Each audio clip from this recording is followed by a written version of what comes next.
नमस्कार। नमस्कार। आज हम एक बहुत ही दिलचस्प विषय पर बात करने वाले हैं, ईश्वर और परमेश्वर।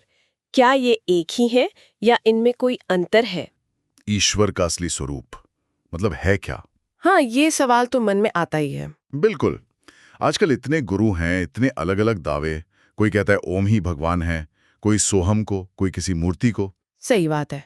कोई राम, कोई कृष्ण। लिस्ट लंबी है।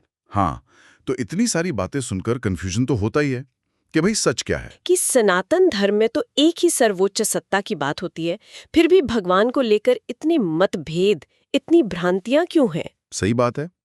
चलिए इसी को समझते हैं। श्रोत का पहला और सबसे बड़ा दावा तो यही है कि ईश्वर और परमेश्वर ये एक नहीं है। एक नहीं है।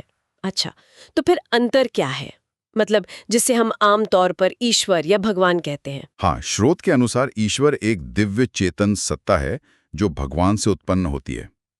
लेकिन परमेश्वर वो इससे अलग है। परमेश्वर अलग है, कैसे? परमेश्वर को श्रोत आत्म तत्वम या भगवत तत्वम कहता है। मतलब वो मूल तत्व, वो सार जो कभी नहीं बदलता, जो जन्म मृत्यु के चक्र से पूरी तरह से बाहर है, अपरिवर्तनीय है। उसमें कहा गया है कि बड़े बड़े देवता जैसे ब्रह्मा, इंद्र, शंकर जी, वो भी परमेश्वर की स्तुति करना या उन्हें पूरी तरह जानना, वो तो बहुत दूर की बात है। शायद उसका एक छोटा सा अंश भी नहीं जानते। क्या देवता भी नहीं पूरी तरह से? नहीं, स्रोत तो यही कहता है कि परमेश्वर की शक्ति, उनका स्वरूप, वो हमारी सीमित समझ से, यहाँ तक कि देवताओं की समझ से भी बहुत परे है। ये तो वाकई सोचने वाली बात है। तो लेख शुरू ही यहीं से होता है कि भाई सनातन धर्म में ईश्वर को लेकर इतनी अलग अलग बातें क्यों हैं? राम, कृष्ण, शिव, देवी, फिर निराकार ब्रह्म, मतलब इतनी वैरायटी क्यों? जबकि हम मानते तो यही है कि भगवान एक ही है, वो परम सत्ता। तो लेख इस पर क्या कहता है? हाँ, ये बहुत अहम सवाल है और लेख इसी उलझन को सुलझाने के लिए, जैसा आपने कहा, श्रीमद् भागवत महापुराण का सहारा लेता है। जी। उसमें भी स्कंद 12 अध्याय 12 का एक खास श्लोक है, श्लोक नंबर 66। अच्छा। अब पूरा श्लोक तो शायद यहाँ पढ़ने का मतलब नहीं, लेकिन उसका जो सार है वो ये कि परमात्मा अजन्मा है, मतलब उनका जन्म नहीं होता। अजन्मा। हाँ, और वो अनंत है।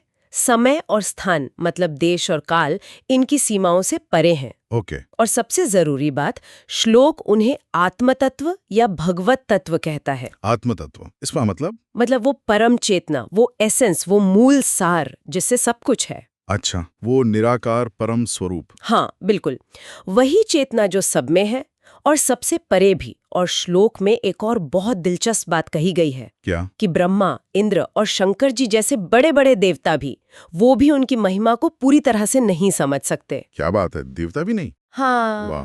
उनकी स्तुति भी पूरी तरह से नहीं कर सकते। वो अच्युत है, मतलब अपने स्वरूप से कभी गिरते नहीं। उन्हीं परमात्मा को नमस्कार किया गया है। वाह, ये तो बहुत गहरी बात है। मतलब अगर देवता भी पूरी तरह नहीं जान सकते, तो फिर धरती पर ये जो लोग दावा करते हैं कि मैंने ईश्वर को जान लिया या मैं ही ईश्वर हूँ, हाँ, यहीं पर लेख का अगला पॉइंट आता है। तो उनके दावों का क्या आधार है? ये तो सीधा विरोधाभास लगता है। बिल्कुल। और लेख के अनुसार कुछ लोग इसी परम सत्य की जो गहराई है, जो अज्ञेयता है, मतलब जिसे पूरी तरह जाना नहीं जा सकता, हाँ, अननोएबिलिटी जिसे कहते हैं। उसी का फायदा उठाते हैं। देखिए, जब सच इतना गहरा और जटिल हो तो आसान जवाब देने वाले लोगों को जल्दी आकर्षित कर लेते हैं ना। हाँ, ये तो होता है। तो लेख कहता है कि इसके पीछे शायद उनकी अपनी इच्छाएं हो, अपना स्वार्थ हो, मतलब बिना मेहनत के पैसा, सम्मान पाने की इच्छा अच्छा। हो। वो क्या करते हैं, इस गहरी सच्चाई को अनदेखा कर देते हैं और खुद को भगवान बताने लगते हैं या ईश्वर के बारे में बड़े सरल पर असल में भ्रामक उपदेश देते हैं। तो ये एक तरह से आध्यात्मिक शॉर्टकट बेचने जैसा हो गया। मतलब जो शास्त्रों की गहराई है उसे नजरअंदाज करके कुछ आसान सा पैकेज दे दिया। हाँ, कह सकते हैं।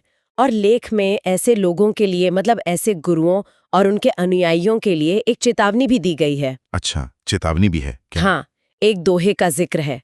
झूठा गुरु अजगर भयो, लख 84 जाए, चेला सब चीटी भये, नोच नोच के खाए। अरे बाप रे, ये तो काफी कठोर है। हाँ, ये शायद लोक परंपरा से लिया गया दोहा लगता है, पर इसका भाव यही है कि ऐसे झूठे गुरु अजबर की तरह हैं जो अपने अनुयायियों को चींटियों की तरह गुमराह करके उनका आध्यात्मिक जीवन ही नष्ट कर देते हैं। और 84 लाख योनि में फंसा देते हैं। हाँ, मतलब जन्म मृत्यु के चक्कर में। और लेख में सद्ग्रंथों में जो मृत्यु के बाद के परिणामों की बात है, जैसे नरक या यमदूतों की यातना, उसका भी संकेत है। ओह, हालांकि इन्हें शायद हमें शाब्दिक नरक यातना से ज्यादा आध्यात्मिक पतन और उसके जो गंभीर नतीजे होते हैं उस रूप में समझना चाहिए। सही कहा।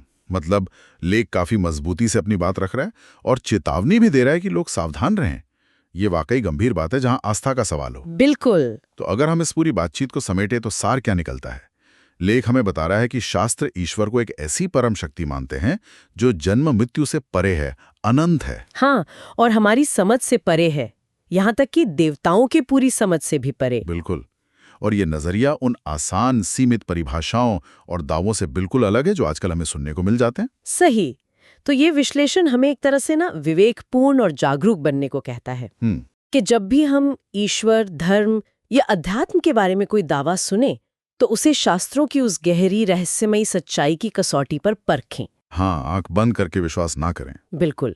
ये समझने की जरूरत है कि परम सत्य शायद हमारी सोच और बुद्धि से कई ज्यादा बड़ा और गहरा है। हमें फटाफट मिलने वाले आसान जवाबों से थोड़ा सावधान रहना चाहिए। ये बहुत जरूरी नजरिया है और श्रोताओं के लिए एक विचार छोड़ जाते हैं फिर। हाँ, जरूर। अगर परम सत्ता जैसा ये श्लोक और लेख बता रहे हैं देवताओं के लिए भी पूरी तरह जानने योग्य नहीं है, तो ये जो गहन अज्ञेयता है, ये अननोएबिलिटी, ये हमारी आस्था की प्रकृति के बारे में क्या कहती है? अच्छा सवाल है। और ईश्वर को जानने की जो हमारी ये मानवीय खोज है, उसका फिर क्या अर्थ रह जाता है अगर वो पूरी तरह जानने योग्य ही नहीं है? इस पर सोचिएगा जरूर।